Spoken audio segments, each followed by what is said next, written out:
muna so a yi mata 'yan nasihun zaman aure da zaman gida, saboda yanayi yanzu ana yin aure yana yawan mutuwa.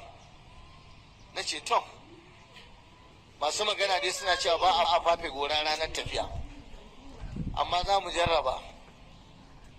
Da na zo na fara magana da ita, ga ta ga uwarta, wai zan mata in ɗan tambayi background ɗinta da me za mu fara mata, a koya mata ta yi kaza kar ta yi kaza. Zan haɗa ta da manyan ɗalibai na mata wanda suka yi shekaru a gidan aure su koya mata abin da ni namiji ba zan iya gaya mata ba. Sai na fara ce mata, kin iya karatun ƙur'ani? Sai ta ce na iya mana. Na ce to ɗaya kenan. Na ce ke da za a aurar da ke nan da sati biyu sati uku, ni da nake malamin kin fara mun rashin hankali, haka za ki je gurin mijin, haka za ki ba shi ansa?